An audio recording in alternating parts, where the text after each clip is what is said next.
Boa tarde a todos. Dando continuidade à série de seminários sobre o mês da gripe, hoje trazemos uma outra temática, que é a questão do multiperspectivismo e a narrativa dilacerada. Para essa temática, nós convidamos dois pesquisadores do grupo de pesquisa. A Vilma Galego, que é professora doutora em literatura comparada pela USP, e o mestre pelo programa de literatura e crítica literária, que é o Tiago Tiriba. Então, com vocês, a palavra, por favor. Então, boa tarde a todos. Inicio a temática que nos coube, né, que é o multiperspectivismo, a narrativa dilacerada. Já trazendo um dado biográfico do Valêncio Xavier, que foi um homem, né, múltiplo também no que se refere à produção artística e da relação que ele tinha com tantas linguagens, né, e eu penso que isso, de alguma forma, também reverbera no mês da gripe. Então, eu fiz eu e o Tiago conversamos muito sobre esse caminho que nós trilharíamos, tínhamos que desviar da linguagem cinematográfica, que é um tema que vai ser abordado pelo próximo grupo. Então, nós construímos um caminho aqui de leitura a partir desse tema, e eu, Vilma, me fiz duas perguntas logo de início, que era como, então, essa multiplicidade, né, de perspectivas, ela se organiza e aparece na novela, e de que forma esse multiperspectivismo, então, dilacera a linguagem, né? E então convido vocês a entrarem comigo nessa leitura, já pensando nessa cidade de Curitiba, né, como um cadáver insepulto, né, como esse cadáver convertido num espaço de memória, né, uma memória que é articulada aqui pelo Valêncio Xavier, a partir de tantos narradores, né. Eu fiquei pensando que um caminho possível para a gente olhar para esse multiperspectivismo seria, então, de uma forma panorâmica, eu vou apresentar nesse slide, né, o caminho escolhido, que é a polifonia, o hipertexto e a colagem e apropriação. Então, de cara, entrando no romance, entrando na novela, a gente já se depara com uma multiplicidade de vozes, né, e de consciências, e vozes que, em algum momento, é difícil para a gente, leitor, localizar, né, elas estão em movimento, algumas são sussurradas quando a gente pensa na arquitetura da cidade, nesses cartões postais, são tantas linguagens que tem no romance, né, mas nesse primeiro momento interessa entrar nessa narrativa, nessa cidade, né, desolada pela gripe, e ouvir, então, essas vozes. No primeiro momento, eu fiz uma leitura do Boris Schneider, e ele explora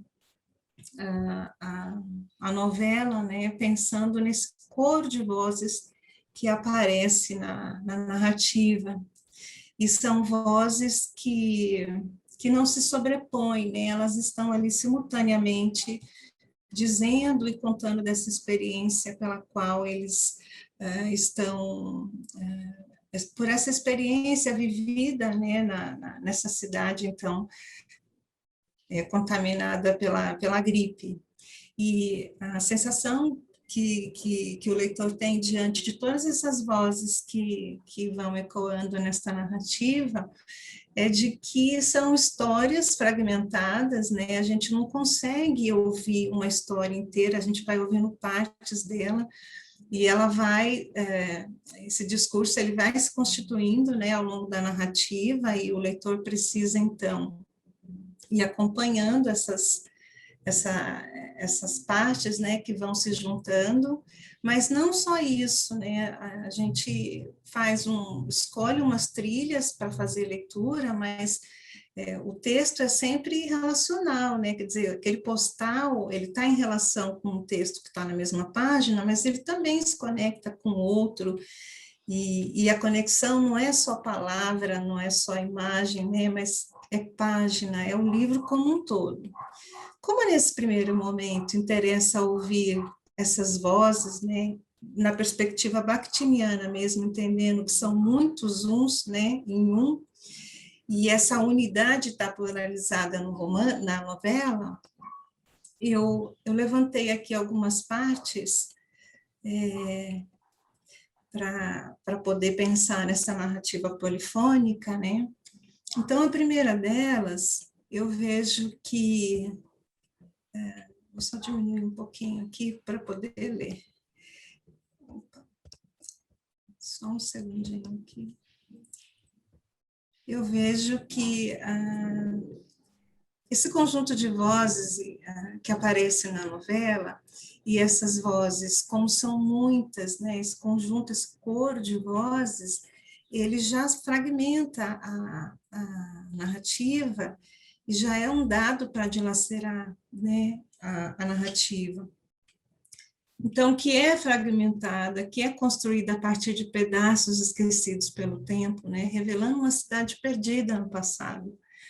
E é interessante pensar nessa reconstrução dessa cidade, né, porque essa memória é articulada mesmo. E esses narradores são múltiplos, inconstantes, né, eles brotam da página do livro e sempre de forma inacabada, né, um conjunto que se organiza ali na página, há páginas que a gente localiza 5 vozes e até mais vozes, e a gente não consegue ouvir o que cada um tem a dizer de uma forma completa, né? Como elas estão acontecendo simultaneamente, a gente vai ouvindo um pedaço de um pedaço de outro, e isso serve também como uma estratégia de dilaceramento da linguagem, né? É uma história que a gente não consegue acompanhar no sentido da completude, né? Uma história que tem começo, meio e fim, porque ela é sempre cortada, ela é interrompida. E cada suspensão dessa, né, ela vai reenviando dentro do texto, a gente vai encontrando outras conexões mais adiante, mas aí é o leitor que vai organizando, então, essa montagem, né, que é até uma questão que a gente vai trabalhar mais lá no final dessa leitura. E uma narrativa cheia de simulacros, né, e a gente fica tentado a procurar.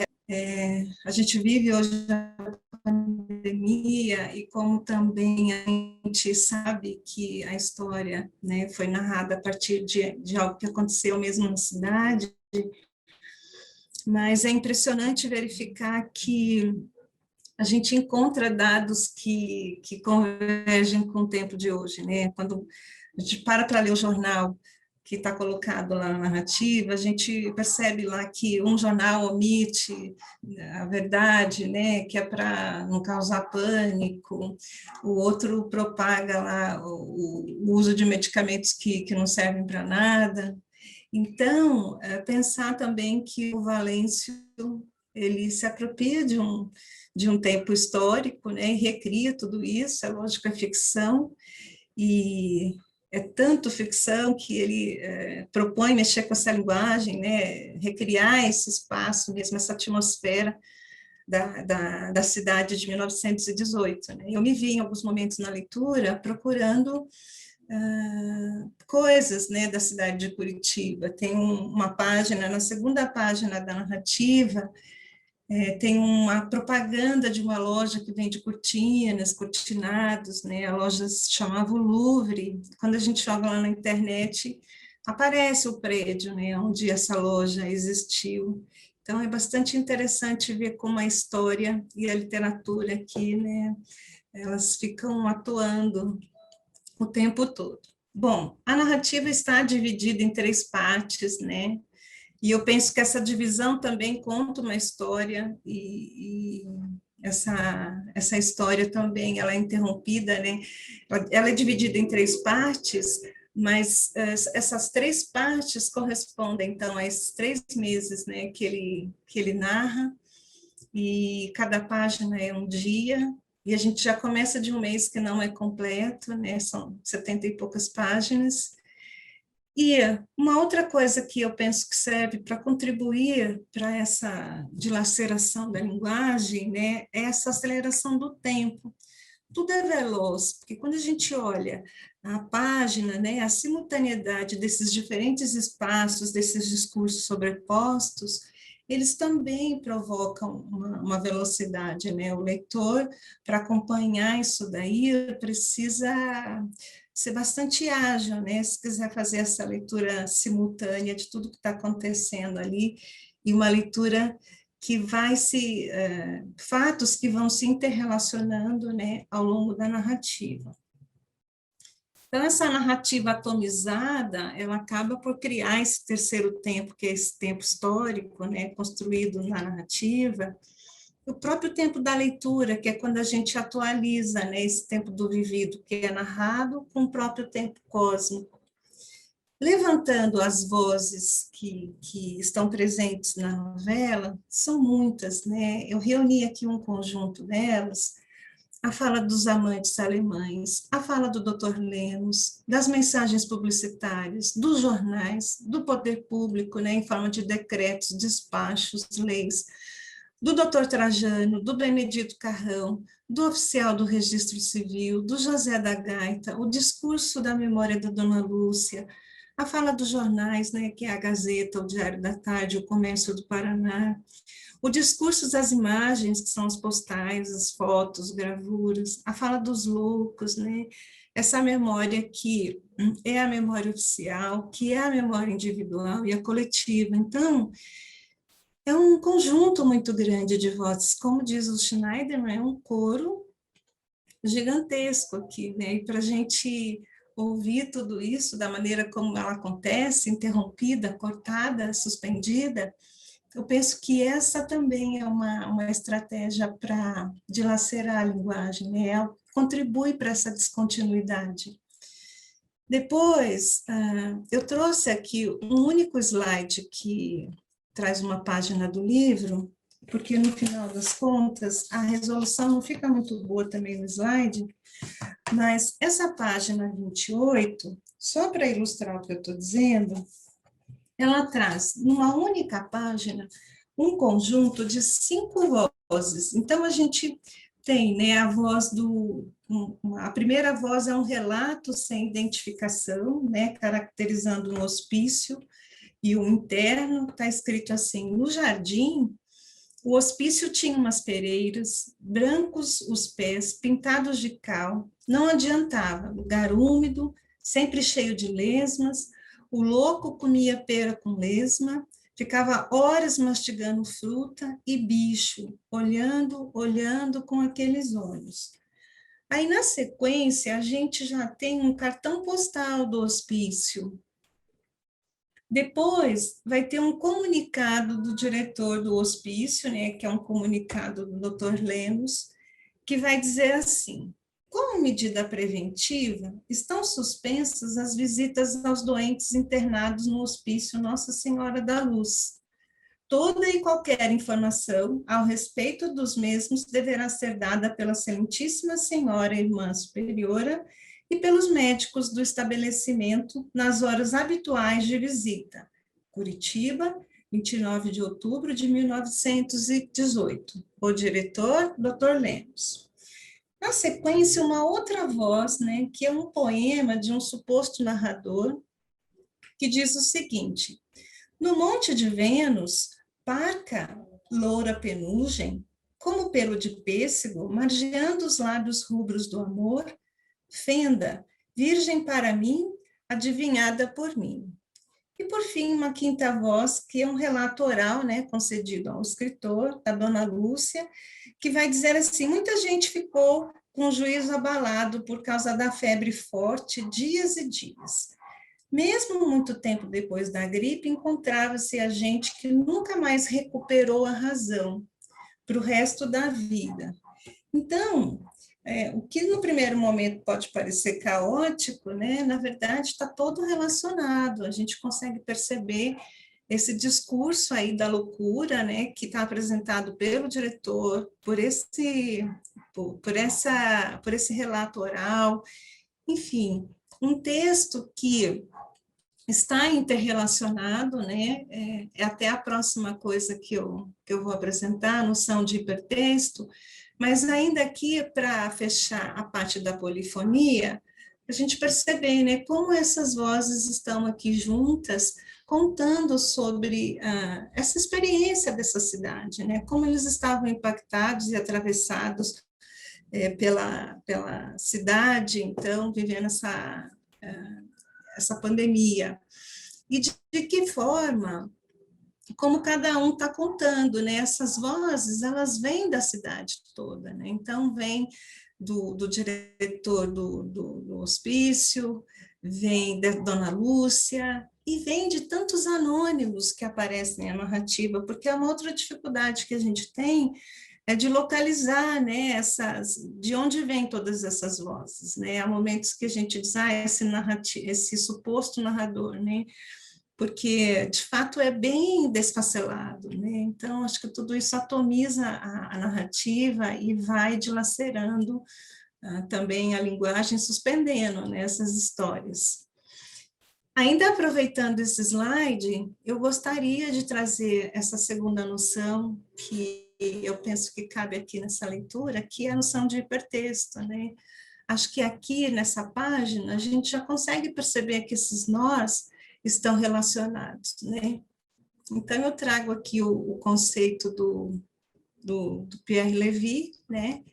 Quando ele fala desse conjunto de nós, né, que vão ligando e vão estabelecendo essas conexões, que esses nós podem acontecer a partir da palavra, a partir da página, das imagens, dos gráficos, das sequências sonoras, desses documentos todos, né? E eu acho fantástico porque quando a gente pensa nessa questão do link, quantas leituras a gente pode fazer, né? Pensando, por exemplo, nos postais, na própria arquitetura, nesses narradores todos que tem aqui, né? Na página anterior, a gente já viu como que eles estão interrelacionados, não só na mesma página, né? Essa relação, essa correlação, ela está no livro inteiro. Por isso que demanda um leitor que vá fazendo toda essa costura, né? Porque o texto ele é descontínuo e polifônico, e essa criação reside justamente nisso, né? Nessa capacidade de criar esse tanto de links. Eu até, pensando nessa leitura do hipertexto, né? Na página 2, eu li na página 10, que é no dia 20, domingo, tem lá um trechinho que diz assim, a semana rimada. Aí eu fui pesquisar, a semana rimada é uma seção do jornal, e essa seção, ela tem por objetivo ser engraçada, divertida, satírica, né? E aí tem um texto lá do Jeca Rabecão, e eu pensei, quem é o Jeca Rabecão? E fui puxar esse fio, né? E o Jeca Rabecão, ele é o Ildefonso Pereira Correia, mais conhecido como Ildefonso Cerro Azul.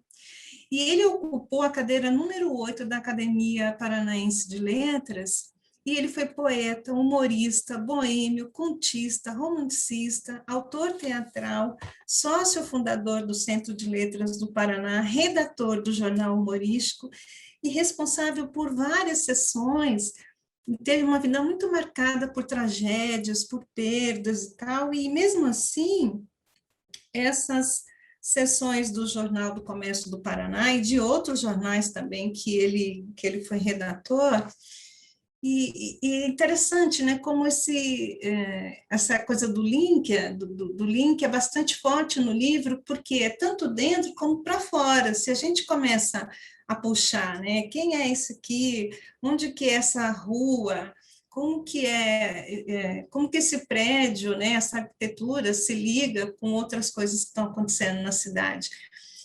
Para mim e para o Tiago, a cidade ficou muito destacada nessa leitura, né? Como se a gente tivesse visto primeiro a cidade, assim, mostrando toda essa desolação, né? E esse conjunto de problemas e de dificuldades e de sofrimento e vivido por toda essa população de lá, né?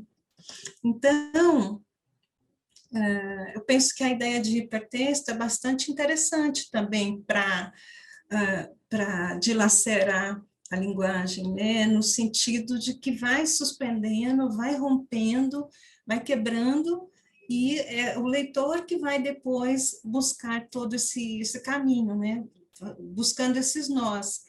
E interessante que tem a bifurcação aqui também, né? A gente, quando tenta fazer uma leitura linear, até é possível, mas a experiência fantástica é quando a gente vai buscar a leitura do hipertexto, porque aí sim você vai fazendo as conexões mais instigantes, né? Quando o Pierre Levy diz que navegar em um hipertexto significa, portanto, desenhar um percurso em uma rede que pode ser tão complicada quanto possível, cada nó pode conter uma rede inteira, é fantástico olhar para essa novela, porque o jornal é uma rede inteira, né? Impressionante como o jornal aqui já se coloca como uma rede inteira. Depois, o terceiro conceito que eu trago, né, que é já nas leituras da Marjorie Perloff, eu penso que todos nós que estudamos esse livro neste semestre, a gente acabou de alguma forma tangenciando a questão da montagem e a questão do leitor, porque são incontornáveis, né, na nossa leitura. Então, aqui trazer a Marjorie Perloff é nessa proposta, então, de entender essa nova inventio, né? O que é esse gênio não original? Esse fazer literário, então, relacionado a esse modo de criação que tem muito a ver com colar, né, e copiar, e a tesoura funcionando muito mais do que o lápis ou a caneta, e entendendo que a inovação está justamente nessa montagem, né? Quer dizer, um reuso consciente desses materiais que já existem, é um foco no procedimento artístico, né? É uma poética da apropriação, né? Eu li muitas coisas sobre isso, e em algumas eu encontrei esse termo de poética da apropriação, porque olhar para esse autor como um curador, né? Então, um autor que seleciona, né, faz a curadoria e a montagem. E é nessa montagem que reside, então,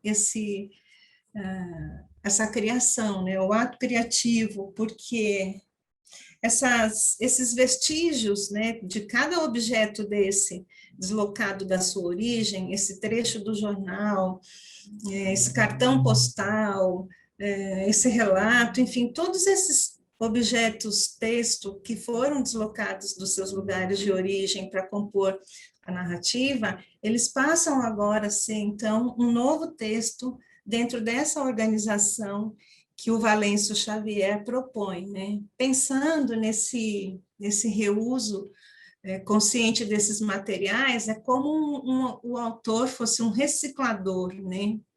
A partir disso, ele usa o desenho, no caso do Valêncio Xavier, a fotografia, o cartão postal, anúncio publicitário, manchete de jornal, depoimentos orais, versos de poema.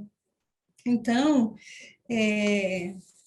de fato, um trabalho fantástico esse, né? Porque quando a Marjorie Perloff, né, apresenta esse conceito desse novo inventio, eu penso que problematiza a questão autoral e problematiza também até que ponto, né, até onde a linguagem pode chegar, né, as potencialidades da escrita. Então, pensando nesses estilhaços verbais e visuais, a gente tem a narrativa histórica e a criação literária, né? A memória como esse cadáver insepulto, né? Pensando lá no Benjamin, quando ele diz que a gente precisa preservar a memória, né? E que a memória não é repetida, porque ela tem essas aberturas, né? Essas rupturas, e eu penso que é por elas que a gente consegue chegar nesse texto valenciano, porque traz para a gente, né, esse discurso recriado, né, desse tempo vivido. Então, a originalidade a partir da montagem, a linguagem verbal e não verbal, né, pensando na icônica, visual e imagética, e no confronto que há entre o que é revelado e o que é obliterado. E isso também serve para dinamitar a linguagem, né, para atomizar e dilacerar a linguagem. Então, caminhando aqui já para o final, né, esses estilhaços verbais e visuais, nesse uso da colagem, rompem com a linearidade do discurso, né, e esse fragmento, essa materialidade que está incorporada agora nesse novo todo, nesse texto, também traz uma totalidade dispar, né, quer dizer, não é nunca buscando fechamento e nem completar nada, mas é um espaço de abertura, de relação, de correlação e de multiplicidade o tempo todo, né? Esse multiperspectivismo, ele aparece tanto lá no coro de vozes, como naquela série de links que o texto traz, como também no posicionamento desses materiais recolhidos pelo Valêncio Xavier, né? Que são muitos materiais, né? Então, dessa forma, a gente chega nessa ideia, né, do quanto esse texto é plural, disseminador, dilatório, e a gente só consegue caminhar por ele realmente entendendo a mobilidade que ele traz, né, entendendo que é travessia, rede, que fundir essas linguagens todas, de fato, é problematizar e questionar, então, como diz Costa, né, as capacidades e potencialidades da escrita.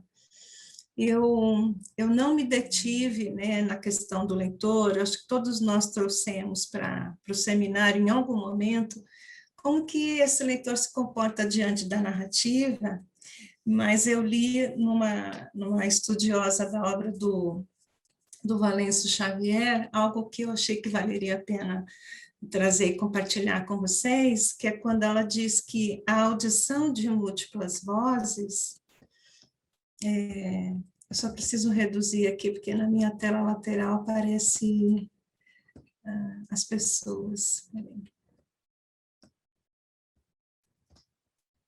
Bom, ela vai dizer que a audição dessas múltiplas vozes demanda um leitor que reinvente a fronteira entre o externo e o interno, entre o distante e o uniforme, a sombra e a opacidade, né? Entre aquilo que está circunscrito com aquilo que está outorgado, com o que é limitado e o carnavalizado. E, de fato, o Valêncio disse numa revista, uma entrevista que ele deu à revista Cult, né, dizendo como que se deveria ler a obra no mês da gripe, ele diz assim, olha, você pode ler como você abre o jornal, você vê uma manchete, depois você pula para ver a atriz, depois você vai ler o crime do dia, e eu fico pensando que ele fez isso brincando, porque é possível fazer essa leitura, assim, saltando, né? Mas, de fato, essa leitura demanda também um leitor montador, um leitor curador, né? Um leitor que também vai fazer montagem, como ele fez na narrativa, né? E é isso que eu tinha para dizer para vocês. Eu não consegui marcar o tempo, não sei se eu passei ou se eu... É isso, gente. Eu vou fazer o seguinte: eu vou passar a voz para o Tiago, né, a quem eu já agradeço imensamente pelo diálogo, escuta e pela troca. E agora ele apresenta, então, essa cidade de Curitiba também, que ele viu de uma maneira também bastante instigante. Obrigado, Vilma. Muito obrigado pela sua fala. E, bom, eu calculei aqui uns 27 minutos e pouco, mais ou menos, a sua fala. A minha deve dar por aí também. talvez um pouco menos, enfim, não sei. E eu vou projetar também um PowerPoint. Eu vou tirar. Oi. Tá bom, obrigado, Vilma. Obrigado também pelas trocas. Isso é uma coisa legal, né? Desses seminários que a gente conversa também, né? Isso é muito produtivo para a leitura, né, que a gente faz. Então, eu vou compartilhar aqui a minha tela. Eu fiz um PowerPoint também. Aqui. E aproveitando bastante o final da fala da Vilma, e aproveitando também as outras apresentações, né, que houve até aqui, foram, muitas eu não acompanhei. Na verdade, eu não pude acompanhar nenhuma sincronicamente, né, mas eu assisti depois, a maioria delas. E, enfim, continuando um pouco, sobretudo o final da fala da Dilma, da Vilma, que ela fala sobre cidade, né?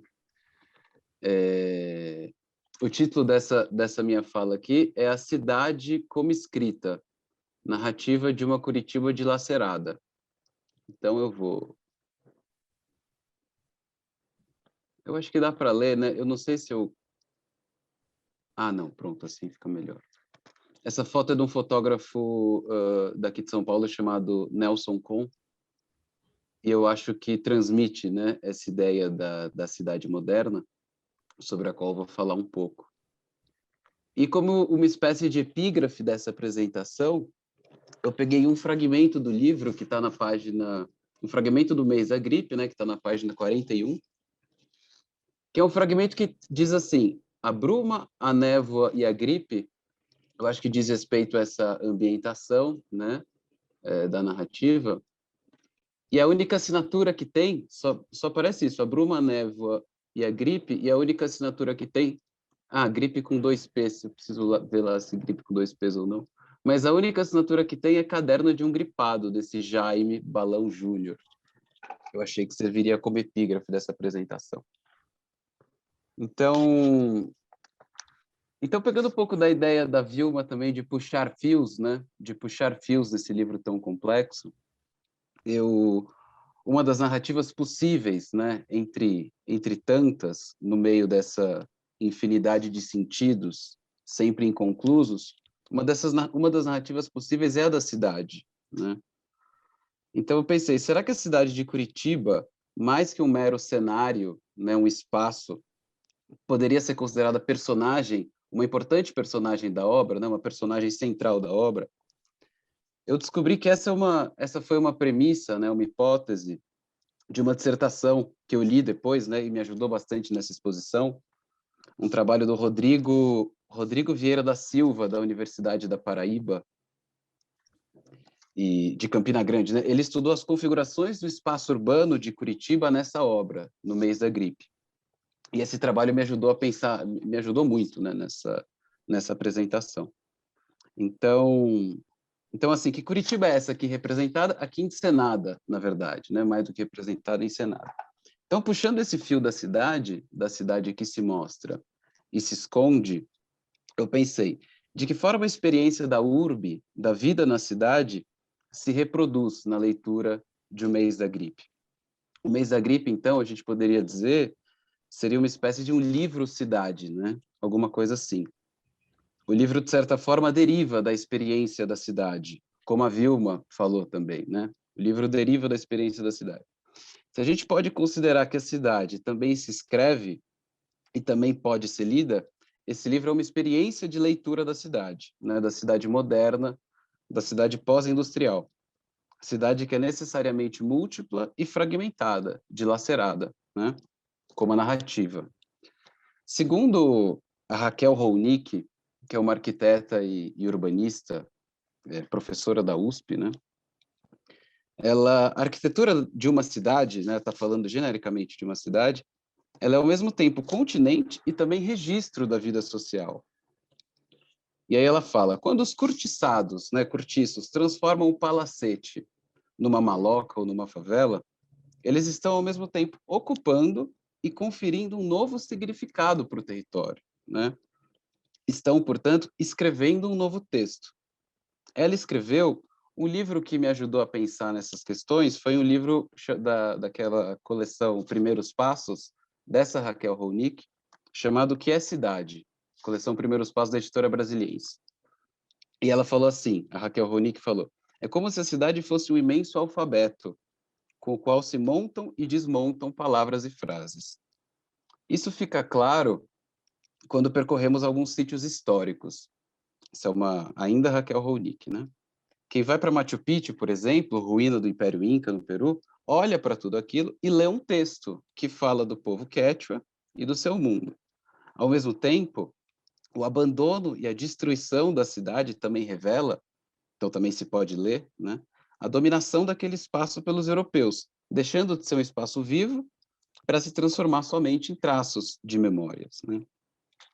O Ítalo Calvino, nas Cidades Invisíveis, em linha com isso que a Ronick, né, que a urbanista Raquel Ronick falou, em Cidades Invisíveis, o Ítalo Calvino diz, mas a cidade não conta o seu passado, ela o contém, como as linhas da mão, escrito nos ângulos das ruas, nas grades das janelas. Espera aí. Aqui, tem isso projetado. A cidade não conta o seu passado, ela o contém, como as linhas da mão, escrito nos ângulos das ruas, nas grades das janelas, nos corrimões das sacadas, nas antenas dos para-raios, nos mastros das bandeiras, cada segmento riscado por arranhões, serradelas, entalhes, esfoladuras, né? Então, lendo esse O que é uma cidade, da Raquel Ronick, eu me deparei com, na verdade, o primeiro parágrafo do texto dela, né, desse livro que ela investiga, né, que é a cidade.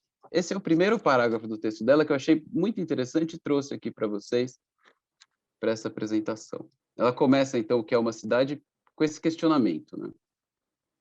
Quando, no alto das montanhas de Machu Picchu, pisamos nas pedras da cidade, uma emoção forte se apodera demais. Essa estranha sensação anuncia do deserto as 7 portas da memória de Jerusalém. Da muralha de Jerusalém, desculpe. Quem, do avião, vê São Paulo que se avizinha, perde a respiração ao perceber-se perto das centenas de torres de concreto e luzes da cidade.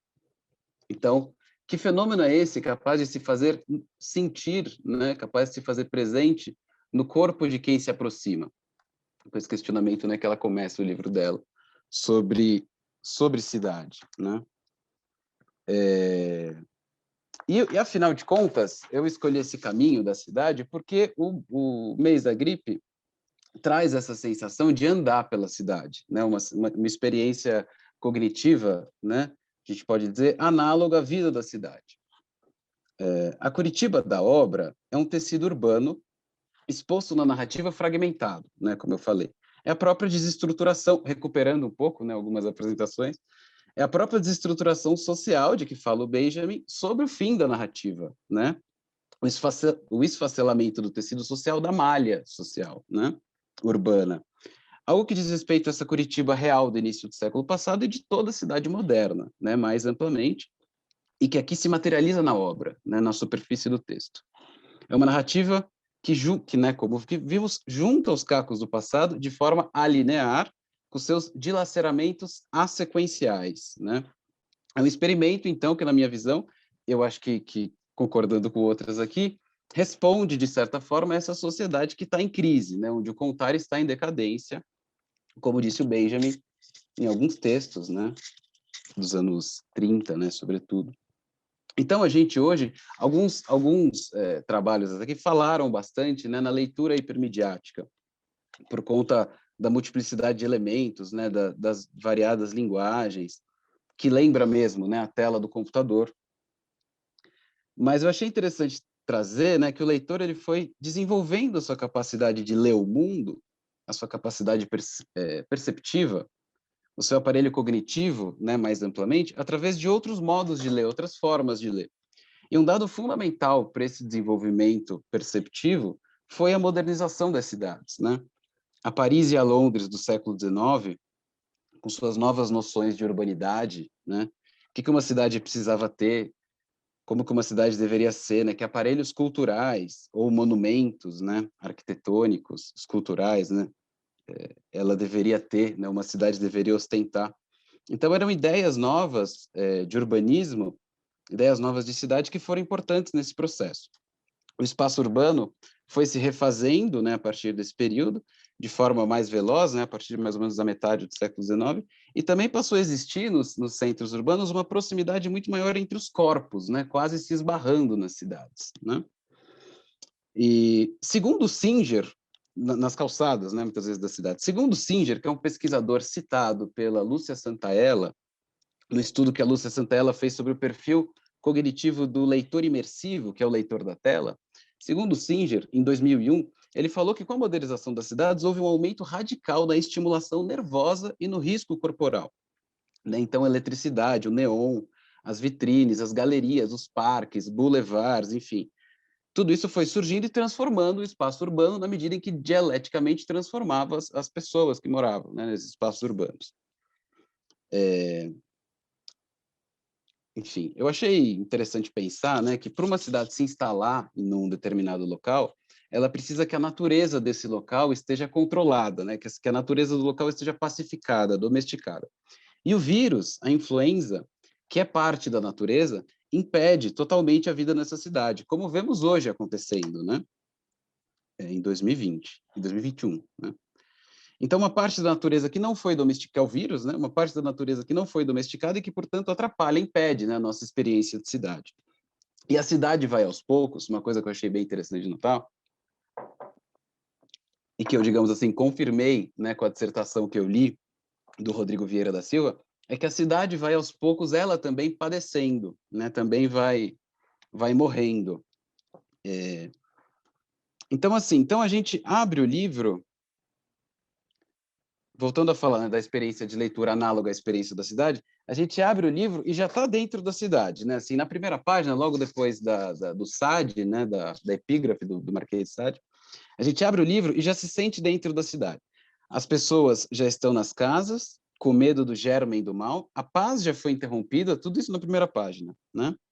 Daí eu pensei a ver um outro paralelo com a cidade moderna, porque hoje em dia, nas cidades modernas, você chega na cidade e já está dentro dela, né?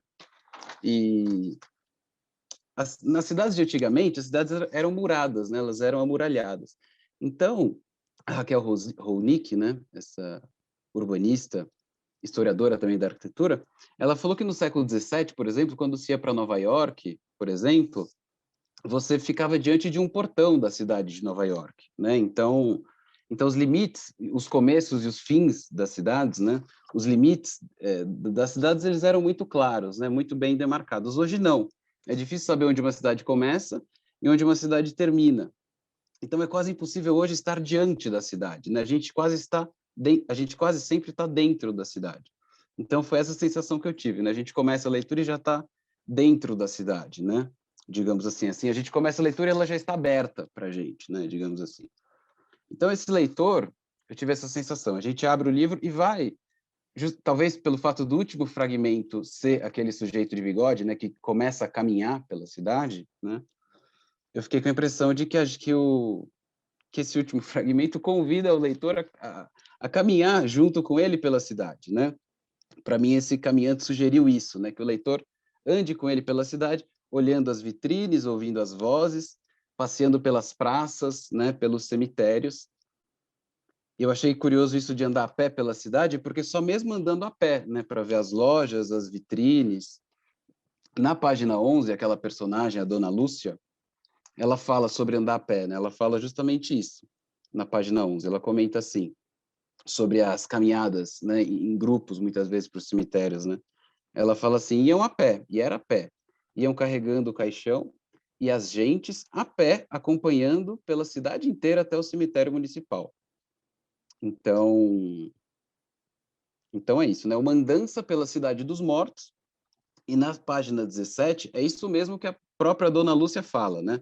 Não houve casa em que não tivesse alguém doente, parecia a cidade dos mortos, né? Na página 17. Né, voltando a fazer um paralelo com as cidades, a Raquel Ronick fala que os primeiros aglomerados urbanos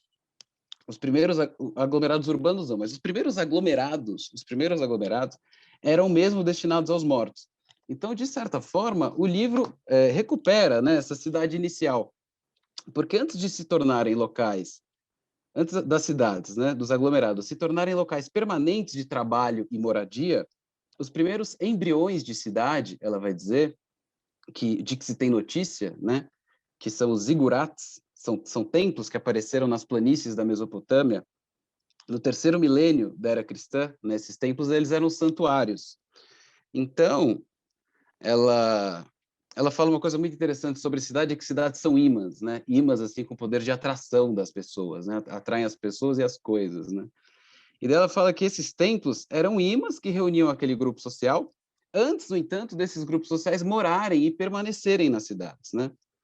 Então, antes das cidades dos vivos, nasceu a cidade dos mortos, né? As cidades destinadas aos deuses. E aí o livro, né, o Mês da Gripe, de certa forma, remonta, né, essa cidade inicial, essa cidade dos mortos. Então, a cidade de Curitiba vai, assim, sendo construída por pedaços do seu próprio discurso, né? São fragmentos de sua própria sintaxe, né? É assim que Curitiba, então, vai sendo citada, né, digamos assim, na obra, sendo um espaço de convergência e divergência de vozes, né? Compondo, como a Vilma falou, uma rede de nós discursivos, né? Uma rede de nós discursivos. Então, uma outra coisa assim que eu achei interessante trazer é que o Valêncio Xavier, ele define o livro como uma novela, né? E essa palavra vem do latim novelos, né, que significa novo, novidade. Durante a Idade Média, no entanto, segundo o crítico literário Massoud Moisés, né, ex-professor da USP, que morreu há alguns anos, a palavra na Idade Média adquire um novo significado, né, relativo a novelo, enredo, emaranhado. Então, como disse o Renato Vieira da Silva, nessa dissertação na qual estou me baseando, o Mês da Gripe une esses dois significados, né, criando um experimento, assim, evidentemente novo, né, contemporâneo, com uma linguagem bastante nova, contemporânea, né, a gente pode dizer, com uma teia, né, um emaranhado de narrativas que conduzem, né, que vão conduzindo o leitor pela cidade, né? Então, aliás, esse Rodrigo Vieira da Silva, eu acho que ele já foi mencionado em algumas apresentações aqui, mas os pesquisadores do grupo acabaram dando mais atenção ao primeiro capítulo da dissertação, né, que falava sobre o autor trapeiro, né? Eu acabei dando mais ênfase para o segundo e para o terceiro, onde ele mergulha, né, nessa relação com a cidade. Então, como eu vi no trabalho dele, o espaço dessa Curitiba que definha é paradoxal, né? É paradoxal. E aí eu trouxe algumas imagens para falar disso, né? Eu trouxe essas três imagens aqui, da Rua José Bonifácio, na página 37, dessa Praça General Osório, na página 25, e da Delegacia Fiscal do Tesouro Federal, porque eu acho também uma edificação, uma construção significativa, para falar um pouco sobre essa Curitiba paradoxal, né? Algumas das fotos presentes na narrativa, essas três aqui, né, revelam um ambiente urbano planejado, de acordo com os padrões das principais cidades brasileiras das décadas iniciais do século XX, né? Então, Rio de Janeiro, São Paulo, outras cidades do Brasil também, já tinham, nesse momento, prédios luxuosos, arquitetura monumental, uma arquitetura opulenta, né, digamos assim. A burguesia, né, e o próprio poder público, né, não só a chamada elite, mas o próprio poder público também, que a gente ainda está no começo da República, né, queria que essas metrópoles, os moradores, né, dessas cidades, moradores enfim, que tinham, né, um poder aquisitivo mais elevado, queriam circular por uma cidade minimamente equiparável, né, digamos assim, em termos arquitetônicos e urbanísticos, às grandes metrópoles do mundo, né, da Europa principalmente, né? Paris é uma grande referência, mas não só, né? Então a fé no progresso e no desenvolvimento, aliada ao discurso triunfalista da medicina, né, no combate a doenças e epidemias, proporcionaram nos primeiros anos do século passado uma preocupação muito grande quanto ao planejamento urbano das cidades, né? Então essa Curitiba retratada aqui, encenada aqui, na verdade, é uma cidade moderna, de ruas largas, né, saneada, com residências e prédios públicos construídos de acordo com as normas de saneamento da época, né? Então, uma cidade assim que né, essas fotos, né, transmitem riqueza, planejamento e uma certa asepsia, né, de que os grandes centros, as grandes metrópoles da época gozavam, né? Então, há o paradoxo entre uma cidade planejada, moderna e agradável à circulação, e que fica totalmente inviabilizada, né, pela gripe. Então, o espaço da cidade, que serviria para unir as pessoas, na verdade, as separa, né? Como está acontecendo hoje, né? Então, o Rodrigo Vieira da Silva, então, ele questiona, Curitiba seria apenas cenário, eu achei interessante esse questionamento, seria apenas cenário, local onde o enredo se desenvolve, ou mais do que isso, seria uma espécie de personagem privilegiada, composta pelas somas das narrativas e personagens, né, que perpassam, né, suas ruas, uma soma que, no entanto, nunca é totalizante, né, como foi dito, uma vez que a gente nunca tem esse quadro completo, né? Então, eu cito o Gomes, o Renato Cordeiro Gomes, ele é um estudioso da PUC do Rio de Janeiro, que reflete sobre as relações entre cidade e literatura contemporânea. Ele investiga a legibilidade das cidades a partir de textos de ficção. E esse pesquisador, o Cordeiro Gomes, ele é bastante citado pelo Rodrigo Vieira da Silva, né? E a partir dele, do Cordeiro Gomes, pode-se dizer que Curitiba aparece na obra não enquanto mera descrição física, mas como uma cidade simbólica, que cruza lugar e metáfora, produzindo uma cartografia dinâmica, tensão entre racionalidade geométrica e emaranhado de existências humanas, constituindo uma rede de significados móveis, né? Então, como uma narrativa, né, de ficção ou não, uma cidade também pode ser entendida como uma rede de significados móveis, né? Então, o cenário, é interessante pensar o cenário para além de uma mera percepção, e sim com um teor de interação, né, de simbiose, quase que orgânica, né, entre o espaço físico, né, geográfico, e os elementos que compõem aquele espaço, né, se relacionam de uma forma quase orgânica com ele, né? Segundo o escritor e ensaísta Osman Lins, atrelado ao espaço, né, então a construção da espacialidade numa narrativa, também tem que se levar em conta aquilo que ele chama de atmosfera, né?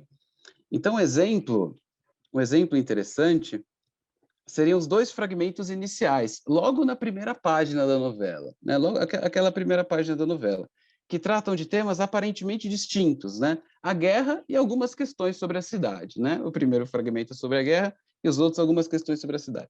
Esses dois fragmentos, eles se unem num processo de geração de sentido, ao sugerir que a paz, né, que se interrompe nos campos de batalha na Europa, é a mesma paz, uma paz análoga, portanto, a essa paz que se rompe em Curitiba, né, com esse germen do mal. Então, as espacialidades se relacionam, criando uma atmosfera, né, para citar os Osman Lins, de guerra, de medo, de insegurança, e mais para frente, como a gente vai perceber, na narrativa de xenofobia, né, entre outros aspectos. Então, Curitiba é um ambiente físico, geográfico, mas também é um ambiente psicológico, simbólico, abstrato, né? E, claro, quando a gente anda por uma cidade, tudo isso está envolvido, né? Tudo isso está envolvido.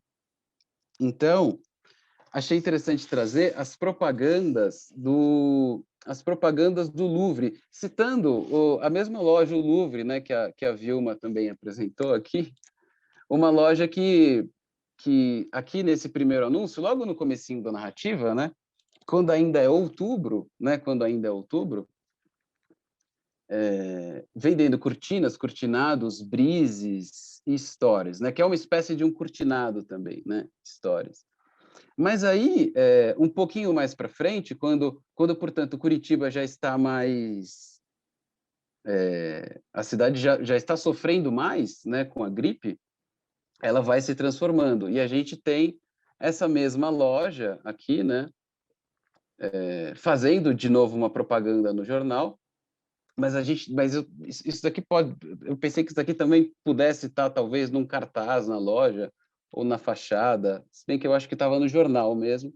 Mas em vez de vender os cortinados, né, os brises, as histórias, eles estavam vendendo aqui oficinas de costura de luto, né? Provavelmente vendendo mortalhas aqui, né?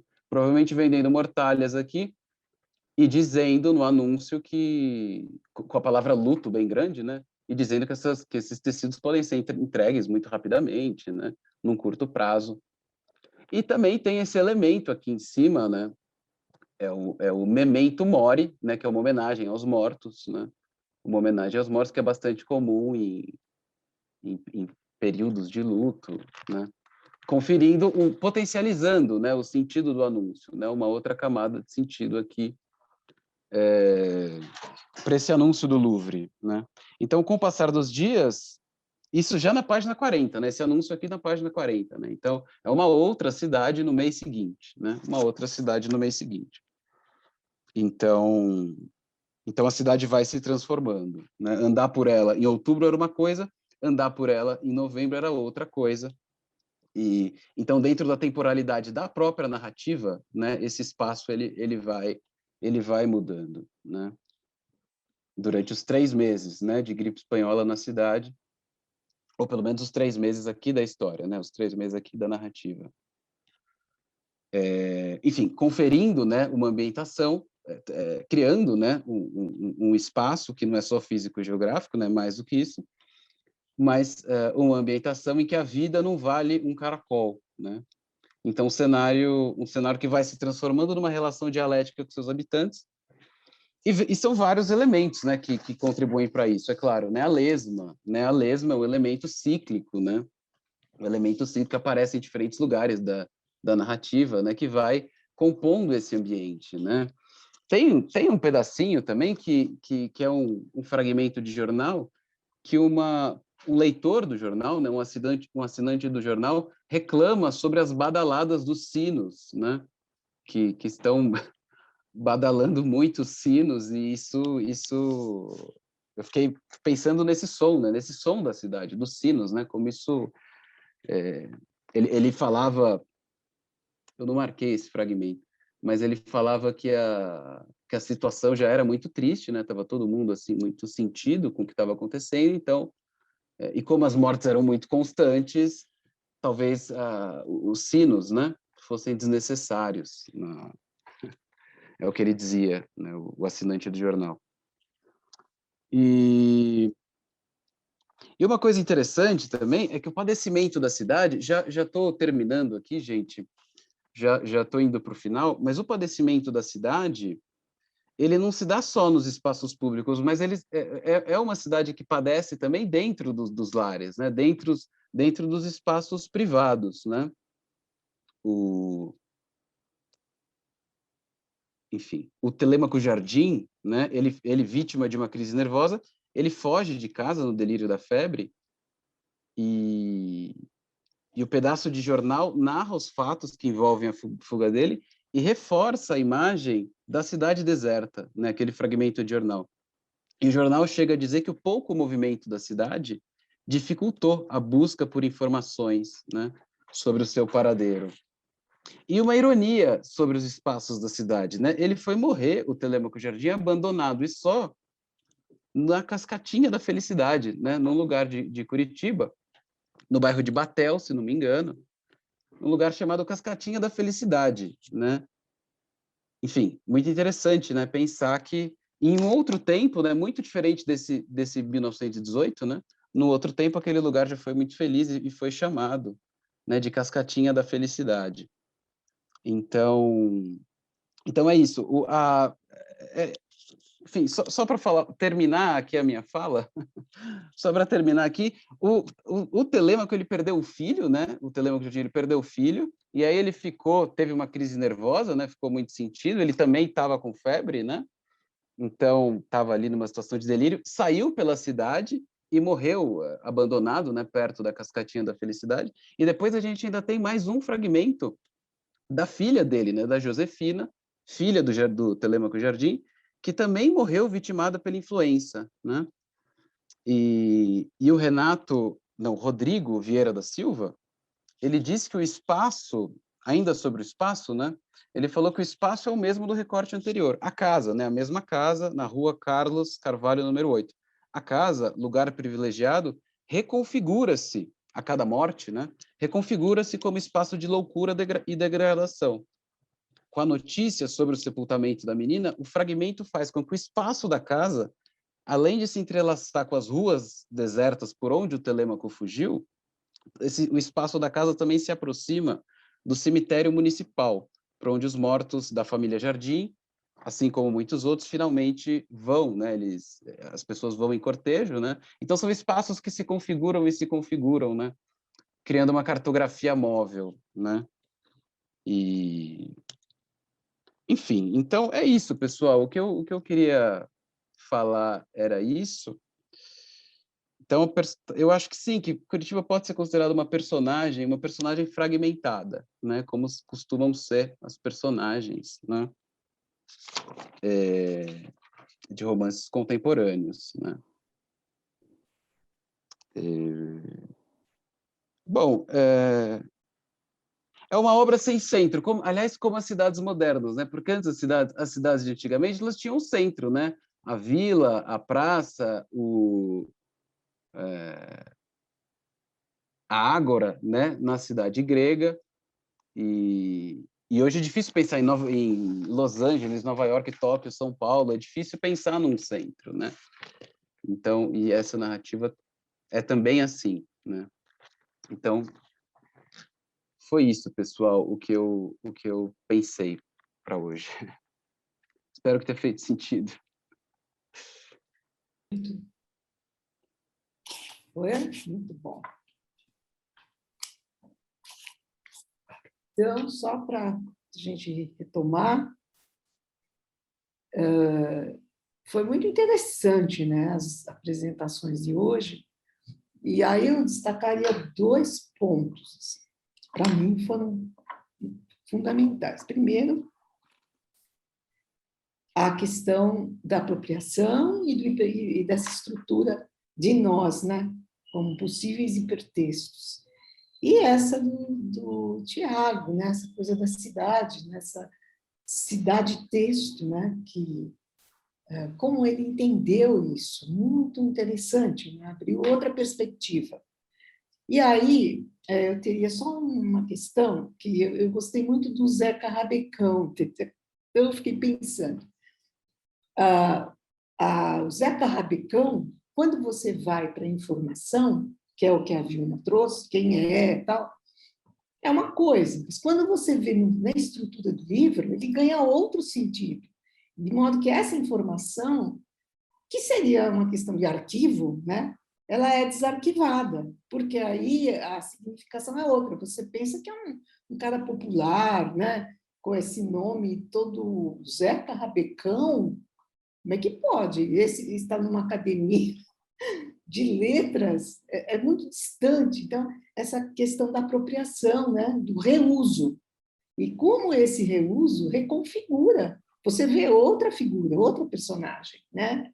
De modo que não dá para você voltar e falar, não, ele essa é a verdade. Ele é uma pessoa que existiu e que tem esses dados históricos, né? Então, as duas, não é que se anula isso, mas ela não basta, né?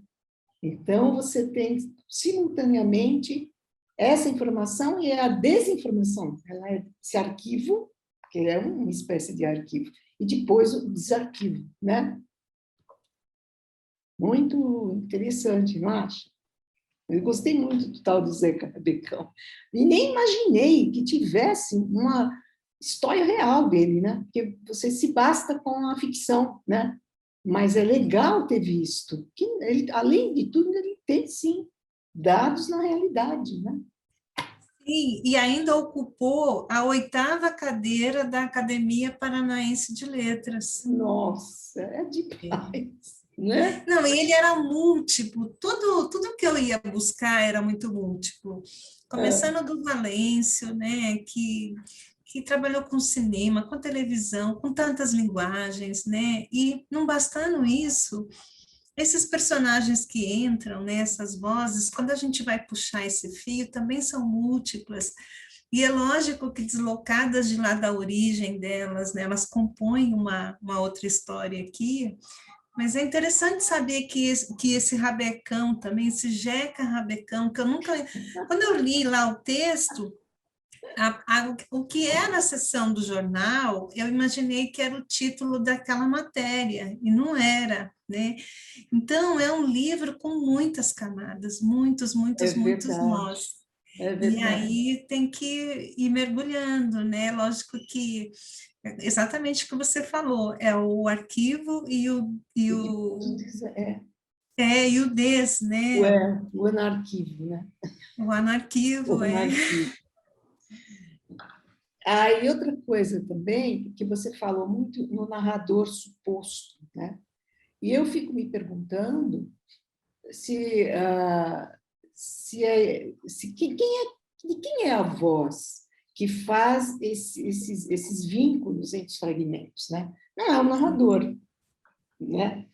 Quer dizer, até pode ser um narrador, mas é um narrador ausente presente, mas também é o Sim, autor, o montador, né? sim. Pode chamar de montador, né? Então, esse espaço vazio entre os fragmentos é nesse lugar que estão narrador, autor e leitor, né? Sim. Eles são visíveis e invisíveis, quer dizer, eles têm um lugar da potência de não, né? Eles são a presença de uma ausência, né? Eles estão nesse lugar, eles são presentes, mas eles são ausentes. Então, ontem a gente teve esse livro foi lido numa disciplina que eu dou lá no programa.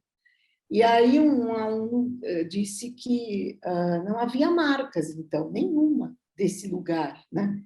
E aí a gente chegou à conclusão que não, sim, a marca é exatamente esse espaço vazio. Esse é o lugar do autor, montador, do leitor performer e do narrador, né? Que está e Uhum. não está ao mesmo tempo. Mas a marca é um espaço vazio, e que é um espaço vazio e cheio de potência de não, da presença da ausência, né? A gente tem o hábito de achar que o vazio é nada. Não, não. O vazio é muito cheio, pleno, mas ele é pleno de um estado de potência que pode trazer um ato ou não, né? Essa presença privativa, né? Não é? Isso é muito interessante de ver. E outra coisa que ontem eu nunca tinha prestado atenção nesse ponto, a gente fala novela e tudo bem, é uma novela. Mas ontem me questionaram, mas por que novela? Por que não romance?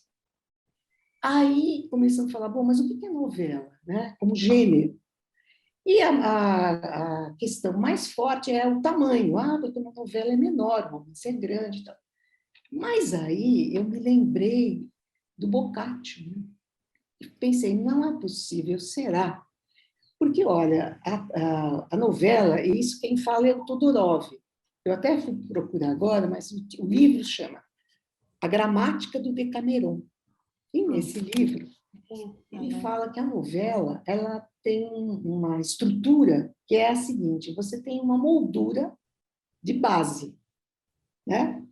E desta moldura saem milhares de histórias, como as novelas de TV, uma estrutura assim, você tem uma base, mas aquela base cria múltiplas histórias, múltiplas narrativas.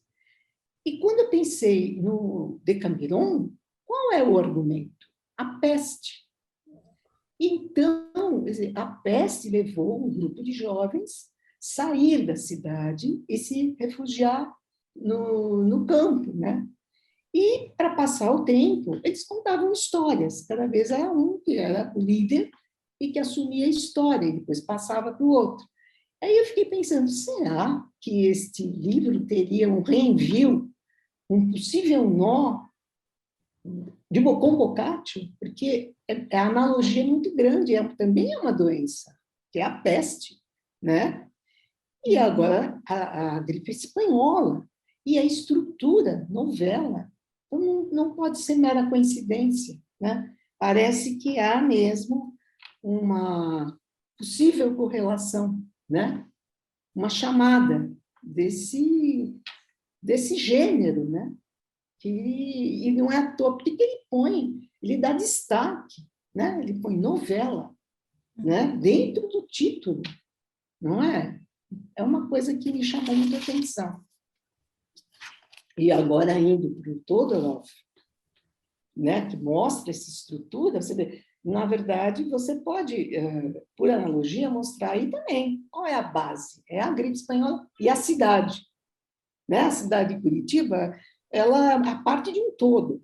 Né? Como o Tiago falou, ela tem um lado simbólico, um lado geral. Ele não quer simplesmente falar de uma cidade, de um espaço físico. Não é isso. Né? Então, essa é uma base geral, né?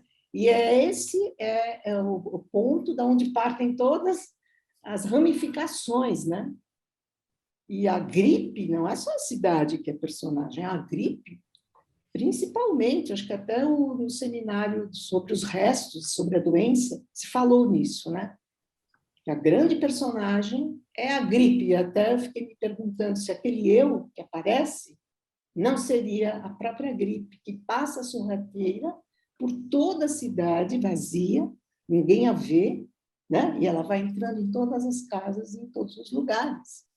Então, esta é a grande base, né? E, nesse sentido, parece que chama Boccaccio, né? E o Decameron, né? Como um reuso, né? Não para uma paráfrase, mas um reuso, né? Porque agora você tem um outro contexto, mas parece que esse núcleo é comum, não é? Sim. Mas o que mais vocês teriam assim, para comentar, questões possíveis?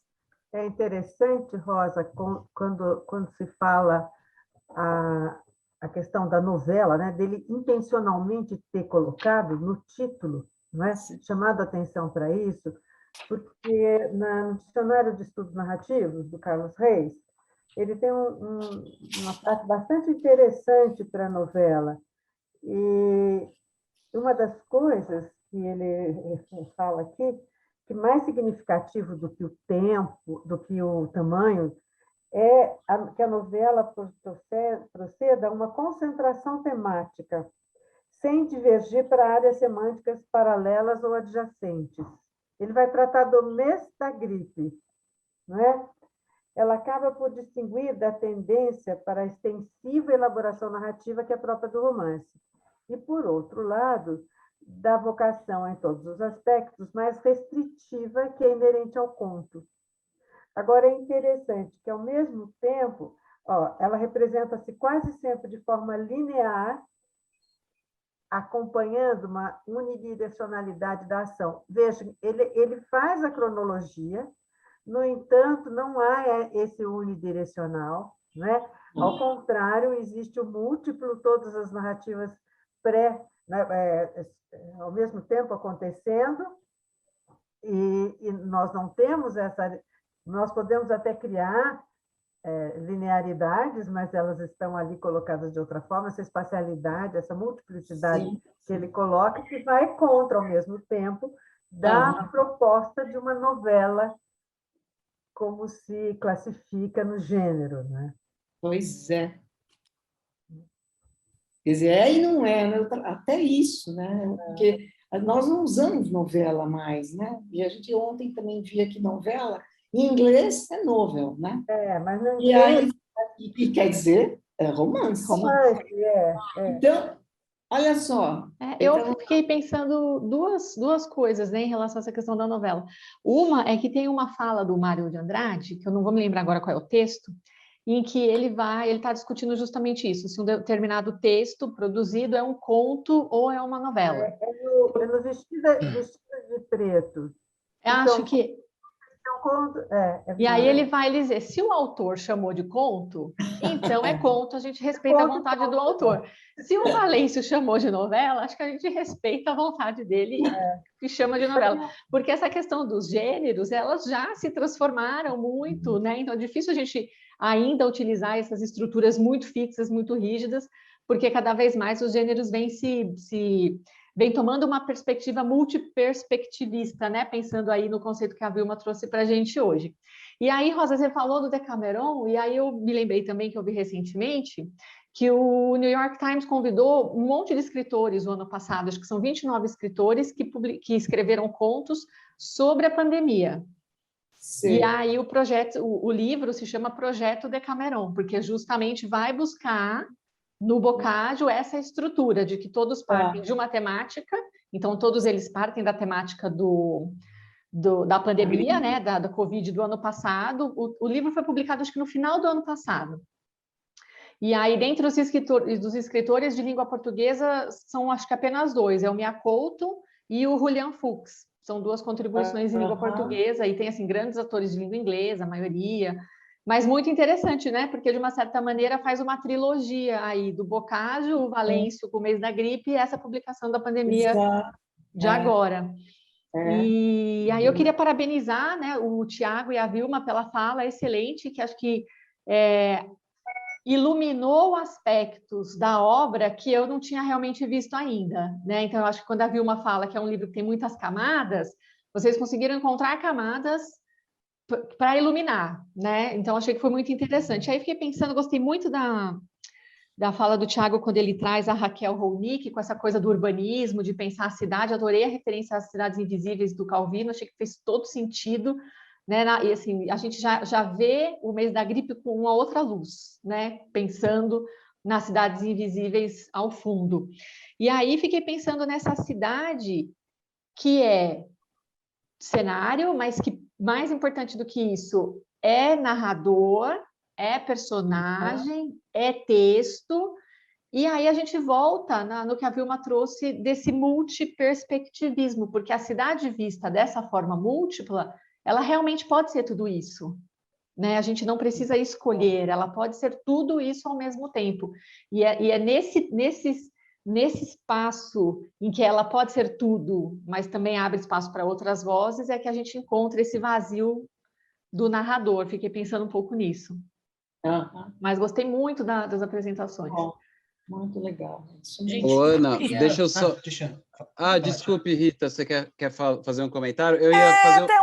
Complementando essa questão da cidade, da sua apresentação, ontem, justamente na disciplina da professora Maria Rosa, que a gente estava estudando o Mês da Gripe, o Damásio, um colega, trouxe um curta do Valêncio Xavier, que foi feito justamente a pedido do Jaime Lerner, que era prefeito de Curitiba, foi algumas vezes, que é urbanista, para tentar atrair o Fellini para a cidade de Curitiba. Chama-se, está no YouTube, chama Caro Signore Fellini. Eu acho que tem muito a ver com essa questão da cidade, né? Justamente como cenário, como espaço abstrato, como parte de um todo, né? Nas questões sociais. É bem interessante, eu acho que vai conversar bastante com isso que você trouxe da cidade. Também porque ele também é um curta feito de montagens, né? Também com uma visão multiperspectivista. Que legal, que legal. Tiago, posso falar? Antes que não dê tempo. Deixa eu te comentar, você estava falando, né? Primeiro, a Vilma e o Tiago, parabéns pela apresentação, achei bem incrível. E aí eu fui pegar aqui nas minhas notas, eu tenho um monte de nota escrita, e aí você estava falando da questão do novo, né? E estavam discutindo a questão da novela, né? E o novo, eu acho que é bem interessante pensar nessa questão de quando ele aponta a novela, mas mais naquilo que tem do fragmento do novo e da novidade, né? Você estava trazendo a questão da arquitetura, né?